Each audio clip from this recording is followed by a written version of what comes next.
देखो, ये बात बहुत ज़रूरी है यहाँ पे बोलना कि आप खुद देख सकते हो कि कोविड के केसेस कितनी तेज़ी से बढ़ रहे हैं। आप कल के रिपोर्ट्स में देख रहा था तो इंडिया में कल हमें कोई 2,74,000 के केसेस के करीब आए थे और इस साल के सबसे हाईएस्ट है। और एक ऐसा स्लोप है जो बढ़ता ही जा रहा है, नीचे आने का नाम नहीं ले रहा है। और साइमल्टेनियसली यही केस हमारे अपने यूटी में भी हो रहा है। डिस्ट्रिक्ट्स की बात करें, हम अपनी बांडीपोरा की डिस्ट्रिक्ट की बात करें, हमें कल हाईएस्ट कोई 44 केसेस आए। तो लोग जो थोड़ा डीले पड़ गए थे, उनको लग रहा है कि नहीं ये चीज़ें ख़त्म हो गई थी। ऐसा कुछ नहीं है, वायरस में म्यूटेशंस आ गई है।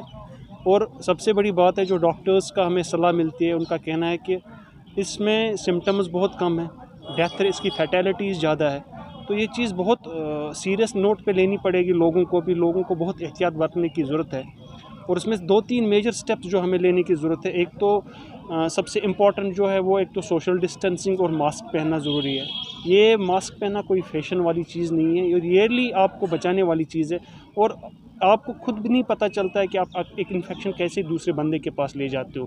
अगर आप ये सोच रहे हो कि मुझे इन्फेक्शन नहीं हो सकता, कोई डाउट नहीं है कि आप मे बी इम्यून हो सकते हो, बट अगर आप ये इन्फेक्शन कैरी कर सकते हो तो आपके घर में कोई इम्यून सिस्टम किसी बंदे का ठीक नहीं हो सकता और कोमॉर्बिड हो सकता है और उस पर अटैक हो सकता है। तो ये चीज़ें थोड़ा हमें सीरियस लेनी पड़ेगी। हमें सोशल डिस्टेंसिंग है, देखो हमारा एक मुक़द्दस महीना चल रहा है जिसमें रिलीजियस गैदरिंग्स होते हैं, नमाज़ पढ़ते हैं, तो उसमें भी बहुत ख्याल रखना पड़ेगा कि हम वो सोशल डिस्टेंसिंग का एहतमाम करें और मास्क पहनते रहें जब भी हम कहीं नमाज़ पढ़ने जाते हैं। और सबसे इम्पॉर्टेंट बात है जो अभी मैं ओवरऑल डिस्ट्रिक्ट में देखता हूँ, जिसमें डी साहब ने मुझे ये चार्ज दी हुई थी कि आप वैक्सीनेशन का थोड़ा ओवरऑल देखो। वैक्सीनेशन बहुत इंपॉर्टेंट है। देखो हर कोई वैक्सीनेशन करनी पड़ती है। अब ये चीज़ ऐसा नहीं है कि लोगों में ऐसा र्यूमर्स है कि इस वैक्सीनेशन से कोई दिक्कत है। मैंने खुद वैक्सीनेशन की हुई है, मैं फ़र्स्ट डोज़ किया हुआ है, सेकंड डोज़ का वेट कर रहा हूँ। घर वालों को मैंने बोला कि वैक्सीन करा दो। वैक्सीन आपके लिए एक सिक्योरिटी है। वैक्सीन से जब आपके इम्यून अंदर से एंटीबॉडीज़ बन जाएंगे तभी आप इस इन्फेक्शन के खिलाफ लड़ सकते हो। तो मैं सारे डिस्ट्रिक्ट के लोगों को, जहाँ भी मेरे ब्लॉक हाजिन के लोग हैं या पूरे जो भी पंचायत से, मैं उनसे यही रिक्वेस्ट करता हूँ। और उसमें उलमाओं का भी आया हुआ है कि इससे रोज़े नहीं टूटते हैं, तो काइंडली बाहर आए और वैक्सीनेट करवा दीजिए। वैक्सीनेशन कराओगे तो हमें बहुत इससे अगर हमें डेथ रेट ज़्यादा होगी, इससे बहुत फ़र्क पड़ेगा। कोमॉर्बिड पेशेंट में अगर पहले से इम्यून सिस्टम डेवलप होगा, जो चीज़ें जो बंदे इसमें ससेप्टेबल होंगे उनमें इम्यून सिस्टम डेवलप होगा, तो जो इन्फेक्शन का असर है वो कम हो जाएगा।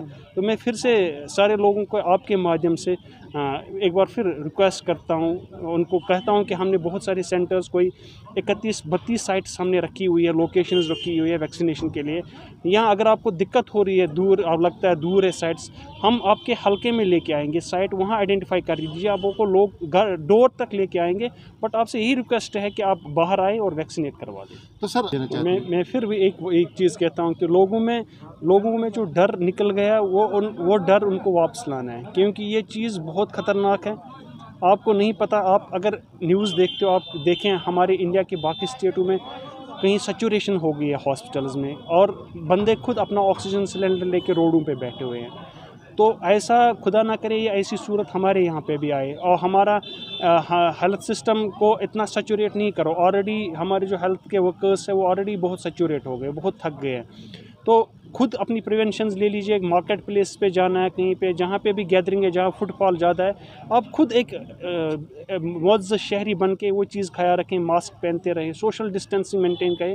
देखो आप ये चेन बनाते हो एक इन्फेक्शन का, आपको पता नहीं चल जाता है कि आप इन्फेक्शन को कहाँ से कहाँ कैरी करके ले जाते हो, और आप बाहर से इन्फेक्शन घर ला सकते हो। घर में आपके बुज़ुर्ग लोग रहते हैं, बच्चे लोग रहते हैं जिस पे असर होता है। और सबसे इंपॉर्टेंट बात, ऐसा नहीं है कि इर्रेस्पेक्टिव ऑफ द एज आप इफेक्ट करता है। अब ये ऐसा नहीं है कि कोमॉर्बिड पे ज़्यादा इफेक्ट हो रहा है, आपकी यंग जनरेशन्स पे भी इफेक्ट होता है। आप आए दिन देखते हो कि कितने हार्ट अटैक आते हैं। क्या पता इस पर ऐसी रिसर्च हो रही हो कि ये इसी के रिलेटेड कोई ऐसी फिर कोई इसी वायरस के रिलेटेड कोई डिजीज़ हो। तो अब मैं फिर से आपके माध्यम से उन लोगों को रिक्वेस्ट करता हूँ कि अगर आप कहीं बाहर जा रहे हो, बाज़ार आ रहे हो, ऐसा ना हो कि गवर्नमेंट इन्फोर्समेंट एजेंसीज़ आप पे दिक्कतें और आप पे फिर हमें ज़बरदस्ती से आप पे पेश आना चाहिए। हम चाहते हैं कि आप हमसे कोऑपरेट करें, जितना आप हमसे कोऑपरेट कर सकते हो तभी हम इस वायरस को अपने से दूर रख सकते हैं। दिन भर की सभी खबरों के लिए सब्सक्राइब कर दीजिए हमारी ऑफिशियल चैनल को और साथ ही साथ बेल आइकन भी दबा दीजिए ताकि आप हो सके हर खबर से वाकिफ़।